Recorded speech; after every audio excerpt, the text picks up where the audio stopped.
ద్రాక్షరసం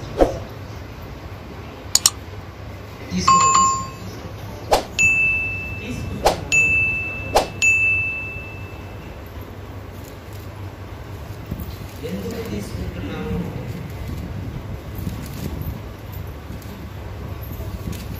ఎన్నో సందర్భాల్లో విన్నాము, చదువుకున్నాము, తెలుసుకున్నాము.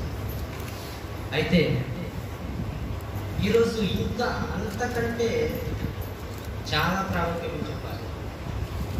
యేసుక్రీస్తు ప్రభువు వారు భూమి మీద ఉన్నప్పుడు ఒక మాట చెప్పారు. లూకా సువార్త 14వ అధ్యాయం 15-16 చూడండి ఒకసారి. ఏమంటున్నాడో ఒక్కసారి. ఆయనతో కూడా భోజన పంక్తిని కూర్చుండిన వారితో ఒకడు ఈ మాటలు విని దేవుని రాజ్యములో భోజనము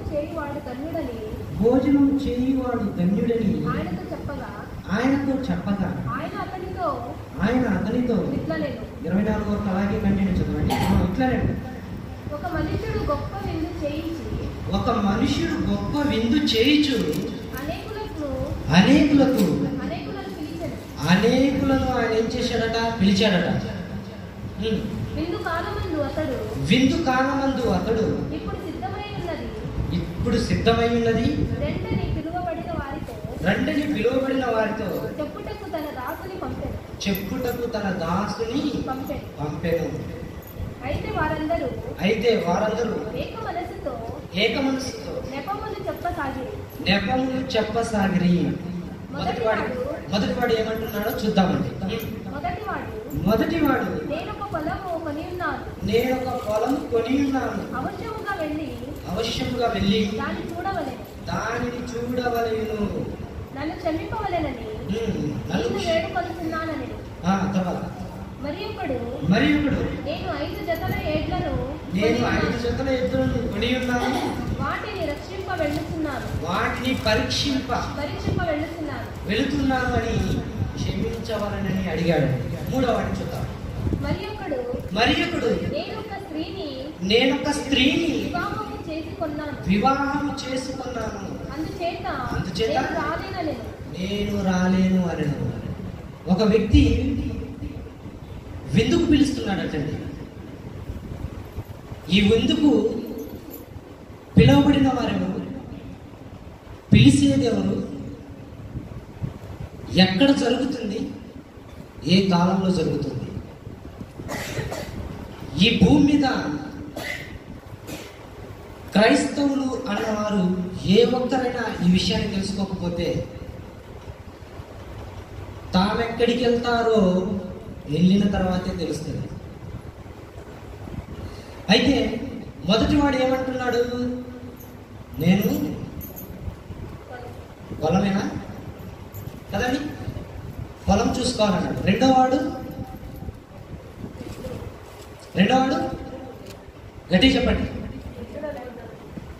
మూడోవాడు పెళ్లి చేసుకున్నాడు. అంటే వీరు మొదటిసారిగా చెప్పబడినటువంటి ఇద్దరు ఎవరైతే ఉన్నారో వారి యొక్క పనిని చెప్పి క్షమించండి రానందుకు, లేదా మీతోటి కలవనందుకు, ఆ విందుకు రాలేకపోయినందుకు అని అన్నారు. కానీ మూడోవాడు చూశారో ఏమన్నాడు తెలుసా అండి?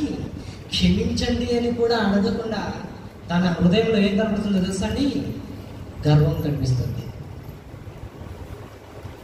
ఇన్విటేషన్ ఇచ్చాడు, ఫంక్షన్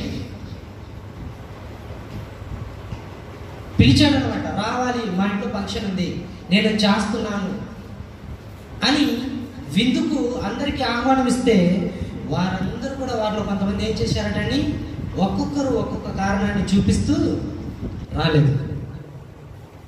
ఈ విందు ఎక్కడ జరుగుతుంది? ఎవరి ద్వారా జరుగుతుంది? ఇందులో ఉన్నటువంటి భావం ఏంటి మనం ఆలోచించుకుందాం. ప్రియమైన దేవుని పిల్లలారా, యేసుక్రీస్తు వారు చెబుతున్నారు అంటే నిజంగా 99% ఆల్మోస్ట్ అది జరుగుతుందనే మనం ఆలోచించాలి. 1% ఎందుకు జరగట్లేదు అంటే అది ఆయన రాకడ గురించిన సందర్భం కాబట్టి. ఆయన జీవిత కాలంలో ఎన్నో చక్కటి విషయాలను చెప్పాడు. అలాగే ఈ విందుల గురించి కూడా మన కోసమే ఈ యొక్క మాటల్లో బైబిల్లో రాయించాడు. అయితే ఇక్కడ కూడా చూడగలిగితే ఒక్కొక్కరు ఒక్కొక్క కారణాన్ని మనకి చూపిస్తున్నారు. ఇంతకీ ఏంటి ఆ విందు? ఎక్కడ ఎక్కడ జరుగుతుంది? విందుకు రాని వారు. ఈ విషయాన్ని మనం ఆలోచించుకుంటే తెస్సలోనిక పత్రిక ఒకసారి మనం చూద్దాం. 2వ అధ్యాయం 14వ వచనం. 2 తెస్సలోనిక 2వ అధ్యాయం 14వ వచనం. మీరు ఈలాగున రక్షింపబడి మన ప్రభువైన యేసుక్రీస్తు యొక్క మహిమను పొందవలనని ఆయన మన స్వార్థ వలన లేదా మా స్వార్థ వలన పిలువబడెను. ఇంతకీ విందుకు ఇన్విటేషన్ ఎవరికి ఇచ్చాడో తెలుసా అండి? బాప్తిస్మం పొంది యేసుక్రీస్తును విశ్వసించిన వారికి. అంటే విందుకు పిలువబడిన వారు ఎవరయ్యా అంటే క్రైస్తవులు. పిలిచింది ఎవరు? యేసుక్రీస్తు ప్రభువారండి. ఇంతకీ ఆ విందు ఎక్కడ జరుగుతుంది అంటే సంఘములోనే. రొట్టె ద్రాక్షారసం అన్న సంగతి ప్రపంచానికి తెలియదు. ఈ రొట్టె ద్రాక్షారసం గురించే అక్కడ ఏం చేస్తున్నాడు? విందుకు ఆహ్వానిస్తే రాని వారు ఉన్నారట. ఈరోజు చాలా మంది ఆలోచించుకుంటే ఆదివారం అనగానే ఏం చేస్తారు చాలా మంది? నిజంగా పరుగులు పెట్టాలి. ఎందుకంటే ప్రతిదినం రొట్టె ద్రాక్షారసం దొరుకుతుంది వారానికి ఒకసారి.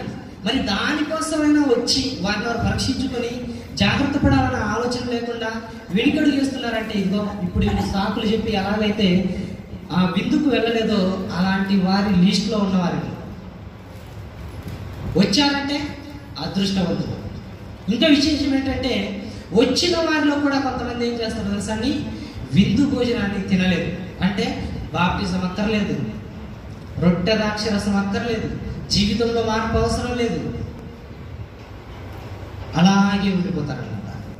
కనుకనే ఆరాధన గురించి కొన్ని విషయాలు మనం చెప్పుకోవడానికి ఈ విషయాలు చెప్పుకుంటున్నాం. అయితే ఏం జరిగిందంట? ఎవరయ్యా పిలువబడిన వారంటే ఎవరటండి? మా సువార్త వలన మిమ్మును పిలిచెను. యేసుక్రీస్తు ప్రభుల వారిని పిలిచాడని ఎవరి ద్వారా తెలుసా అండి? వాక్యం ద్వారా, సువార్త ద్వారా, అపోస్తుల ద్వారా. ఈరోజు మనలను కూడా పిలిచాడు ఆ విందులోకి. అంటే ఈ రొట్టె ద్రాక్షరసం ఏదైతే ఉందో తీసుకోవడానికి ఆ విందుకు మనల్ని పిలిస్తే చాలా మంది ఆటంకపరుచుకుంటున్నారు వారిని వారే, ఏదో ఒక కారణాలు చూపించుకొని. రేపు దేవుడు వస్తే, ప్రభు వస్తే సిద్ధపడినటువంటి 5 కన్యకలు, బుద్ధి కలిగినటువంటి వారు, బుద్ధి లేనటువంటి వారు, వారి లిస్టును ఆలోచించుకుంటే మనం ఎలా ఉన్నాం? బుద్ధి కలిగినటువంటి వారిగా ఉన్నామా? బుద్ధి లేని వారిగా ఉన్నామా? వారు పెళ్లి కుమారుడు వస్తాడన్న సంగతి దృష్టిలో పెట్టుకుని వారు ఏమైపోయారు తెలుసా అండి? సిద్ధులలో నూనెలను సిద్ధంగా ఉంచుకున్నారు, వారి దగ్గర కూడా ఉంచుకున్నారు. మరి మిగతా వారు వాటిలో మాత్రమే తెచ్చుకున్నారు, వారి వెంట నూనె తెచ్చుకోలేదండి. తర్వాత ఏం జరిగింది? పెళ్లి కుమారుడు రావటము, గేట్లు బంద్ చేయటము, 5 కన్యకలను తీసుకుని వెళ్ళిపోవటము జరిగింది. ఇది సంఘానికి సాదృశ్యంగా, సంఘంలో జరుగుతున్న విషయాలకు సాదృశ్యంగా యేసుక్రీస్తు ప్రభువు వారు చెప్పబడినటువంటి మాట. అలాగే ఈ విందు భోజనానికి కూడా పిలిచినటువంటి పిలుపు ఏదైతే ఉందో సంఘానికి సంబంధించింది.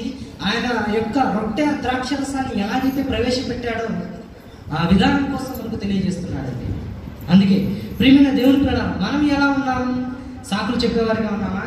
లేకపోతే ఆ విందులో పాలు పొందేవారిగా ఉన్నామా?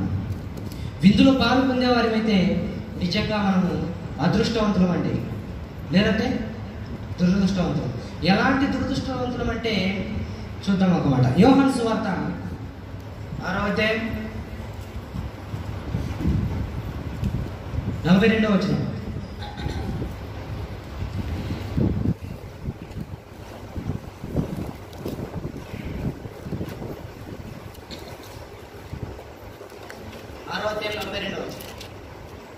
ఈయన యేసేపు కుమారుడైన యేసు కాడా? ఈయన తల్లిదండ్రులను మనం ఎరుగుదుము కదా. నేను పరలోకము నుండి దిగి వచ్చి ఉన్నానని ఈయన ఎలాగో చెప్పుచున్నాడని చెప్తున్నాడు. ఆ రోజు ఇలాంటి మాటలు చెబుతుంటే ఆయన ఎలా అర్థం చేసుకున్నారు చూడండి సమాజం. ఈయన యోసేపు కుమారుడు కదా, మరి ఈయన పుట్టలేదా, ఈయన ఉండేది మాకు తెలియదా, ఈయన చేసే పని ఏంటో మాకు తెలియదా, ఈయన పరలోకం నుంచి దిగి రావడం ఏంటి, ఈయన జీవాహారం ఏంటి అంటే ప్రభువు చెప్పినటువంటి మాటలను ఎవరైతే పట్టించుకోకుండా ఉంటారో ఇలాంటి వారిని ఆలోచించేవారు ఉంటారండి. ప్రభు ఎలా వచ్చాడు? జీవాహారంగా వచ్చాడు. జీవించే వారిని చేయటానికి, మనకు ఒక నిత్యము జీవించే ఆహారాన్ని ఇవ్వటానికి వచ్చినటువంటి వారండి. ఆయనలో జీవం ఉంది, ఆయనలో సత్యం ఉంది, ఆయనలో మార్గం ఉంది. అలాంటి వ్యక్తి భూమి మీదకి వచ్చినప్పుడు ఎలాంటి మాటలు ప్రవేశపెట్టాడో ఆ మాటలు విన్నవారు ఏమనుకుంటున్నారంటే ఆయన్ని అపార్థం చేసుకుంటున్నారు. రొట్టె ద్రాక్ష రసాన్ని అందుకేనండి మొట్టమొదట ప్రారంభించాడు. ఆయన ద్వారా ప్రారంభించి ఇది తినువారు త్రాగువారు ఎల్లప్పుడూ జీవిస్తారు అని చెప్పాడు. ఈ భూమి మీద ఎవరు చెయ్యని విందిది, ఎవరు ప్రవేశపెట్టనిది, ఎవరు ఇవ్వనిది ప్రభు మాత్రమే చేసేది. ప్రభు తన సంఘం ద్వారా తన స్వరక్తం ఇచ్చి ప్రాణం పెట్టి సంపాదించుకున్నటువంటి సంఘం ద్వారా ప్రారంభించాడు. ఇదిగో ఈ రోజు వరకు కూడా దానిని చేయమని, జ్ఞాపకం చేసుకోమని తెలియజేస్తున్నాడు. ప్రియమైన దేవుని ప్రణాళిక. అయితే మనం కూడా ఏం చేయాలి అంటే, మన్నాను ఒకప్పుడు తిన్నారండి. వారు ఎలాంటి వారంటే దేవునికి భయపడతారు, దేవునికి భయపడతారు. ఏదో కొద్ది కాలం వరకు. మనలో కూడా అలాంటి స్వభావం ఉండకూడదు. చర్చికి వచ్చేటప్పుడు బాగుంటారు, బయటికి వెళ్ళిపోతే మారిపోతారు అంటున్నాడంటే దేవుడు ఇశ్రాయేలీయులు ఎలాగైతే మన్నాను తిని చచ్చిపోయారో అలాంటి జీవాహారాన్ని వీరికి ఇవ్వకూడదు, వీరికి నిత్యము జీవించే ఆహారాన్ని ఇవ్వాలనుకున్నాడు. అందుకే నిత్యము జీవమైనటువంటి ఆహారాన్ని మనకు అనుగ్రహించాడు ప్రభువు ద్వారా. అయితే ఇది తిని త్రాగేటువంటి వారు ఎలా ఉండాలటని, ప్రభువు చెప్పింది చేయాలి, ప్రభు అనుకున్నది చేయాలి, ప్రభు ఆలోచించినట్టు ఆలోచించాలి, ప్రభువులా కష్టపడాలి, పిలువబడిన పిలుపుకు తగినట్టుగా బ్రతకాలి. ఇందు నిమిత్తమే ఆయన ఈ విందుకు పిలిచాడు. చాలా మంది ఇది ఏమనుకుంటున్నారంటే కథ లేదా ఉపమానము. సరే, ఉపమానమే అనుకుందాం. ధనవంతుడు ఒకడు ఉన్నాడు అంటే లేడగా, అది రియల్ స్టోరీ, రియల్ హిస్టరీ. అలాగే పరలోకాన్ని మనకు అర్థమయ్యేలా దేవుడు చెప్పడానికి ఏం చేశాడు? మనుష్యుడు, మంచి మనుష్యుని ఒకరిని చూపించాడు. అంటే మనుష్యుడు భూమి మీద లేడగా ఒక చెట్టును చూపించాడు, ఒక ధనాన్ని చూపించాడు పరలోకం గురించి చెప్పడానికి. ఇవన్నీ మన కళ్ళ ముందు లేవా? అలాగే విందుకు ఎలాగైతే ఒక వ్యక్తి పిలిస్తే పిలువబడిన వారు పిలుపును అందుకుని ఎవరైతే వస్తారో, రాని వారు ఎవరైతే ఉంటారో, సాకులు ఎవరైతే చెబుతారో అలాంటి వారిని గురించి ప్రకటిస్తూ లేదా తెలియజేస్తూ ఆయన పిలిచిన పిలుపుకు లోబడి ఎంతమంది వస్తారు, ఎంతమంది విందులో పాల్గొంటారు, ఆ పాల్గొనిన వారి పరలోకంలో ఉంటారు అని తెలియజేయడానికి ఈ విషయాన్ని కూడా మనకు తెలియజేస్తున్నారండి. మనం సాకు చెప్పకూడదు. అవసరమైతే ప్రభు కోసం పనులు విడిచిపెట్టుకోవాలి. అవసరమైతే మన ఆలోచనలు ఏవైతే ఉన్నాయో వాటిని విడిచిపెట్టుకుని ప్రభువుకు తగినట్టుగా మనం బ్రతకాలి. ప్రియమైన దేవుని పిల్లలారా, మనం పిలువబడిన తర్వాత ఆయన యొద్దకు వచ్చి ఆయన అనుకున్నట్టుగా బ్రతకకుండా మన ఇష్టానుసారంగా మనం బ్రతికామనుకోండి, దేవుడు ఎంత బాధపడతాడు, ఎంత బాధపడతాడు చెప్పండి. ఆ రోజు మొక్కాన్ని చెప్పాడండి, డైరెక్ట్గా చెప్పాడు యేసుక్రీస్తు. ప్రభు ఎందుకు వచ్చే వారందరూ కూడా చాలా మంది అద్భుతాల కోసం, స్వస్థతల కోసం, మహత్కార్యాల కోసం, ఆ తర్వాత ఆహారం కోసం వచ్చారు. మీరు నన్ను వెతుకుచున్నది నా మాటల కోసం కాదు, అన్నం కోసం అని మొఖాన్ని చెప్పగానే ఏమైపోయారు? వెళ్ళిపోయారు. పోతే పని ఉండి ఎవరికి నష్టం? ఆయన ఎవరు తెలుసా అండి? వచ్చింది పరమ వైద్యుడు, హెవెన్లీ డాక్టర్ కదండి. ఆయన ఏం చేశాడు? వచ్చి ఎంతో మందికి రోగాలు బాగు చేసి ఇంకా మంచి మాటలు చెప్పి వారిని మంచి మార్గాన్ని నడిపిస్తున్నప్పుడు ఆ మాటలు విని వారి జీవితాలను మార్చుకుని ఆ మాటల మార్గంలో నడవాలి తప్ప ఆయన అన్నాడని చెప్పేసి వెళ్ళిపోతే తర్వాత ఎవరికి నష్టం జరిగింది? వారికే. ప్రభు ఆ భోజన విందుకి పిలిచినప్పుడు మనం ఏం చేయాలి? దానిని మనం కాపాడుకోవాలి. ఇక్కడికి వచ్చిన తర్వాత కొంతమంది అండి ఏమైనా ఫంక్షన్లు జరుగుతున్నప్పుడు వచ్చిన వారు ఆ విందు చేసేటప్పుడు రకరకాల పేర్లు పెడతారు కదా. అది మనకు అవసరం లేదండి. ప్రభు దగ్గరికి వచ్చిన తర్వాత వాళ్ళు అలా ఉండి కూడా ఈ రొట్టె ద్రాక్ష రసాన్ని తీసుకుంటారా? వీళ్ళు ఇలాంటి మాటలు పలుకుతారు కదా, ఇలాంటి విషయాలు చేస్తారు కదా, మరి రొట్టె ద్రాక్ష రసం తీసుకుంటారు కదా. నాయన నువ్వు ఉంది తీర్పునికి కాదు, దేవుడు నాడు తీర్పు తెచ్చడానికి. మీరేం చేయాలి? దేవునికి విడిచిపెట్టాలి. నేను తప్పు చేస్తే మామూలుగా శిక్ష విధించను నాకు దేవుడు. ఈ భయం నాకుంటే నేను జాగ్రత్తగా ఉంటాను. ఇది లేకపోతే శిక్షకు పాత్రుడు అవుతాను. ప్రతి మనుష్యుడు కూడా అలాగే ఆలోచించుకోవాలి. నేను దేవుడి సన్నిధానానికి వస్తున్నాను, దేవుడు నన్ను పిలిచాడు, దేవుడు నన్ను ఏర్పాటు చేసుకున్నాడు, ఆయన రొట్టె ద్రాక్ష రసంలో పాల్గొంటున్నాను. నేను జాగ్రత్తగా ఉండాలి. నా మాటలైనా, నా ఆలోచనలైనా, నా చూపులైనా, నా క్రియలైనా, నేను చేసే ప్రతిదీ కూడా నాకన్నా, నా చుట్టూ ఉన్న వారికన్నా ముఖ్యంగా దేవుడికి ఇష్టం ఉండాలి అని భయం ఉండాలి. అప్పుడు మన జీవితం చాలా అద్భుతంగా దేవుడు అనుకున్నట్టుగా ఉంటుందండి. ఈ ఆలోచన ఎప్పుడైతే ఉండదో, దేవుని భయం ఉండదో, ఏమైపోతారంటే మనుషులు ఇంకా దెయ్యాలుగా మారిపోతారు. కానీ వాళ్ళు దెయ్యాలన్న సంగతి వాళ్ళకు కూడా తెలియదు. సంఘంతోనే కలుస్తుంటారు కానీ క్రియలు బాగున్నాం అన్నమాట.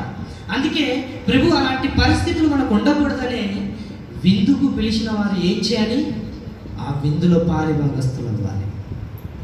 అంటే ఈ రొట్టె ద్రాక్ష రసాన్ని తీసుకుంటున్న మనం ఒక బాధ్యత కలిగి జీవించాలి. ప్రభు నా కోసం ప్రాణం పెట్టాడు, ప్రభు లోకం కోసం ప్రాణం పెట్టాడు అంటే నేను ఎలాగైతే ఈ మాటలను విశ్వసించడానికి నాకు ఇంకొకరు ఎలాగైతే తెలియజేశారో ఈ మాటలు ఇంకొకరు విశ్వసించాలి అంటే నేను కూడా సమాజంలోకి వెళ్ళి ప్రభు యొక్క మాటలు చెప్పాలి. ఇశ్రాయేలీయులు ఎందుకు రాలిపోయారంటే, రాలిపోవడానికి కారణం ఏంటంటే ఇదేనండి. దేవుడంటే ఆయన మాటలకు భయపడకుండా, లోబడకుండా జీవించటం అనేది, ఆయన మాటలు గౌరవించకపోవడం అనేది. అందుకే ఏం జరిగింది? వారిని దేవుడు అరణ్యంలోనే రాల్చేశాడు. చూద్దాం మరో మాట కూడా. కనుక దేవుని ద్వారా ఇలాంటి పరిస్థితి మనకు ఉండకూడదండి. అందుకే ఎలా ఉండాలట? ఆ విందుకు వచ్చిన వారందరూ కూడా ఒకసారి క్షమించండి. దానికంటే ముందు యోహాను సువార్త 4వ అధ్యాయం 49 నుంచి 54 వచనాలు ఒకసారి చూద్దాం మరలా. అందుక ప్రధాని ప్రభువా నా కుమారుడు చావక మునుపే రమ్మని ఆయనను వేడుకొను. యేసు నీవు వెళ్ళుము, నీ కుమారుడు బ్రతికి ఉన్నాడని అతనితో చెప్పగా ఆ మనుష్యుడు యేసు తనతో చెప్పిన మాటలన్నీ వెళ్ళిపోయాయి. అతడు ఇంకా వెళ్ళుతుండగా అతని దాసులు అతనికి ఎదురుగా వచ్చి అతని కుమారుడు బ్రతికి ఉన్నాడని తెలియజెప్పారు. అదండి మన విశ్వాసం కూడా ఎలా ఉండాలి? ప్రభు ఒక మాట చెప్పాడు, ఏమని? దీనిని చేయువారు నిత్యము జీవిస్తారు. నమ్మకం ఉందా? నమ్మకం ఉందా లేదా చెప్పండి. నమ్మకంతో మనం బ్రతకాలి. అతనికి, ఆ యజమానుడికి ఆ మాట చెప్పగానే నీ కుమారుడు బ్రతుకుతాడు, నువ్వు వెళ్ళాలని వెళ్ళిపోయాడు. వెళ్ళిపోయిన తర్వాత ఏం జరిగిందండి? తన కుమారుడు బ్రతికాడు అని ఇతనికి సమాచారం వచ్చేసింది. అంటే ప్రభు మాటల మీద మనం అలాంటి విశ్వాసం ఉంచాలి, అలాంటి విశ్వాసం ఉంచాలి. అందుకే ఈ మాటలను మనకు తెలియజేయడానికి చెబుతున్నాడు అనమాట. ఇంకా కింద చదవండి. ఏ గంటకు వాడు బాగుపడసాగినని వారిని అడిగినప్పుడు వారు నిన్న 1 గంటకు జ్వరము వానిని విడిచెనని చెప్పిరి. నీ కుమారుడు బ్రతికి ఉన్నాడని యేసు తనతో చెప్పిన గంట అదే. ఎక్కడకు వెళ్ళి 6వ అధ్యాయం యోహాను సువార్త. విశ్వసించువాడే నిత్య జీవము గలవాడు, జీవాహారము నేనే, మీ పితరులు అరణ్యంలో మన్నాను తిని చనిపోయిరి, దీనిని తినువాడు చావకుండునట్లు పరలోకం నుండి దిగివచ్చిన ఆహారం ఇదే. దిగివచ్చిన జీవాహారము నేనే అంటున్నాడు. అంటే ప్రభు పైన విశ్వాసం ఉంచి ఆయన ప్రవేశపెట్టిన రొట్టె ద్రాక్షరసం మీద నమ్మకం ఉంచి ఆయన వచ్చేంత వరకు చేస్తూ వాక్యాన్ని ప్రకటిస్తూ నీ జీవితాన్ని కాపాడుకుంటే నీకు నిత్య జీవం ఉంది. చచ్చిపోయిన తర్వాత నేను లేపుతాడు, పరలోకాన్ని ఇస్తాడు. ఆ పరలోకంలో నిత్యము జీవించే ఆ యొక్క ఆశీర్వాదాన్ని నీకు అనుగ్రహిస్తాడు. అందుకే చెప్తున్నాడండి, అందుకేనట ఆయన భూమి మీదికి వచ్చింది. ఎందు నిమిత్తమే కదా నేను వచ్చానంటాడు. ఇంకా కిందకి వస్తే ఏమంటాడు? పరలోకం నుండి దిగి వచ్చిన జీవాహారమును నేనే. పరలోకం నుండి దిగి వచ్చిన జీవాహారము నేనే. ఎవడైనా ఈ ఆహారము భుజించితే వాడెల్లప్పుడు ఎల్లప్పుడు అంటే మరణమే ఉండదు అతనికి. చావనేది వారి జీవితాల్లో ఉండదు. ఎప్పటికీ జీవిస్తారు. భూమి మీద ఉన్న ఈ జీవిత కాలంలో వచ్చే మరణం తర్వాత లేపబడి ఎప్పుడు జీవిస్తాడు. అయితే ఇక్కడ ఏం చేయాలో తెలుసా? ఈ సంఘంలో చేర్చబడిన తర్వాత ఈ విందుకు పిలువబడిన మనమంతా కూడా ఈ విందుకు తగినట్టుగా జీవించి ఈ మాటలను ప్రకటించి, సంఘం ఎంత ప్రాముఖ్యమైనదో, ప్రభు మాటలు ఎంత ప్రాముఖ్యమైనవో, ఈ భూమి మీద మనం దేవుని మాటలు పాటించడం ఎంత విశేషమైన జీవితమో ఆలోచించుకొని ముందుకు కొనసాగాలండి. అందుకే పరిశుద్ధుల ప్రార్థనలు ఆ పెద్దలు నీవు ఆ గ్రంథమును తీసుకుని దాని ముద్రలను విప్పుటకు యోగ్యుడవు. మొట్టమొదటి ఏమంటున్నాడు? ఈ పాత్రలు పరిశుద్ధుల ప్రార్థనలు. ఆ పెద్దలు నీవు ఆ గ్రంథమును తీసుకొని దాని ముద్రలను విప్పుటకు యోగ్యుడవు. నీవు వధింపబడిన వాడవై నీ రక్తమిచ్చి ప్రతి వంశములోను ఆయా భాషలు మాట్లాడు వారిలోను ప్రతి ప్రజలోను ప్రతి జనములోను దేవుని కొరకు మనుషులను కొని మా దేవునికి వారిని ఒక రాజ్యముగాను యాజకులను గాను చేసితిరి. అంటే పిలువబడిన వారు ఇప్పుడు ఎవరో తెలుసా అండి? అన్ని భాషలలో ఉన్న వారిని దేవుడు ఏం చేశాడు? పిలుపునిచ్చాడు. అంటే ఇప్పుడు మనం ఏం చేయాలి? ఈ సువార్త భారం మన మీద ఉంది అంటే అన్ని భాషల వారికి తెలుపబడాలి. తెలుపబడినప్పుడే కదా వారికి పిలుపు. అప్పుడే కదా వారు సంఘంలోనికి వచ్చేది. అప్పుడే కదా వారు ఈ విందులో పాల్గొందేది. మనం చెప్పకపోతే, వెళ్ళకపోతే వారికి చెప్పేవారు ఎవరు? వారు ఎప్పుడు రావాలి? అందుకే చెప్తున్నాడు, ఆయా భాషలోను ఆయా వంశంలోనూ తన రక్తం ఇచ్చి స్వతహా కొన్నాడటండి. కొని తండ్రి అయిన దేవునికి ఏం చేశాడట? ఒక రాజ్యముగాను యాజకులుగా చేసేసాడట. అదండి. అంటే యాజకుల యొక్క లక్షణం ఎలా ఉంటుందో మనం బైబిల్లో చదువుకొని మన జీవితాలు అలాగే ఉండాలి. తర్వాత రాజులు ఎలా ఉన్నారో తెలుసుకొని అలాగే బ్రతకాలి. దేవుని పిల్లలు దేవుని యొద్దకు వచ్చిన తర్వాత ఎలా ఉన్నారు? ఈ సంఘంలో చేర్చబడితే ఎలా ఉంటుందో తెలుసా అండి? శ్రమలు ఉండాలి. ప్రారంభ శతాబ్దాన్ని ఆలోచించండి. వారు ప్రతిదినం ఇంటింట కూడుకుంటూ ఏం చేసేవారండి? రొట్టె విరుచుచు ఆరాధన చేస్తున్నారు. ఇంకా ముందుకెళ్తే ఏమంటాడు? ప్రభువును గూర్చి ప్రకటించి వారి యొక్క ఆలోచనలు చూడండి ఎలా ఉన్నాయి? దేవుడికి తగినట్టుగా. అంటే విందుకు పిలువబడిన వారు మంచివారే అనిపించుకున్నారు వాళ్ళు. ఎందుకంటే వారు దేవుణ్ణి అలా అర్థం చేసుకున్నారు. మనం దేవుణ్ణి ఇలా అపార్థం చేసుకున్నారు. వారికి అర్థమైపోయాడు యేసుక్రీస్తు. శ్రమ పడకపోతే నాకు పరలోకం లేదు, సుఖపడితే నాకు పరలోకం లేదని వారికి అర్థమైపోయింది. కానీ ఈరోజు ఈ భూమి మీద ఇంత చక్కటి మాటలు చెబితే సమాజంలో ఏమైపోవాలి తెలుసా అండి? ప్రేమించి దగ్గరికి తీసుకొని ఇంత చక్కటి మాటలు చెబుతున్నందుకు సమాజంలో ఇంకా ప్రకటించడానికి ముందుకు వెళ్ళడానికి బదులు క్రైస్తవులను ఈరోజు ఏం చేస్తున్నారండి? హింస పెడుతున్నారు. మనం ఏమన్నా తిడతామా? పోనీ కొడతామా? లేదు కదా. ఈ చెప్ప కొడితే ఈ చెంప చూపిస్తాం, ఉమ్ము వస్తే ఊహించుకుంటాం. వారు ఏమన్నా అంటే తిరిగి మనం ఏంటంటే ఈ క్యారెక్టర్, ఇంత చక్కటి క్యారెక్టర్ కలిగినటువంటి క్రైస్తవులను గౌరవించి దగ్గరికి తీసుకోవడానికి బదులు ఈరోజు సమాజం ఏమైపోయిందండి? దూరంగా పెట్టి క్రైస్తవ్యాన్ని ఒక మతంగా మార్చేశారు. మతం అంటే బైబిల్లో ఆదికాండం నుంచి ప్రకటన గ్రంథం వరకు ఎక్కడ కూడా బైబిల్ మత గ్రంథం అని లేదు. మార్గం అని బోధించాడు దేవుడు. కనుక దేవుని పిల్లలారా, మనం కూడా ఈ మాటలను విని సమాజానికి అందించి ఇదిగో పరలోకపు విందు, ఈ విందులో అందరూ కూడా పాల్గొందాలి అంటే వాక్యం విని వారు రక్షణలోనికి వచ్చి బాప్తిజం పొంది ఈ యొక్క రొట్టె ద్రాక్షరసంలో అందరూ కూడా పాల్గొంది దేవుడు నా మహాలోకానికి చేరుకోవాలని కోరుకుంటూ ఈ మాటలు ముగిస్తున్నాను. అందరికీ వందనాలు.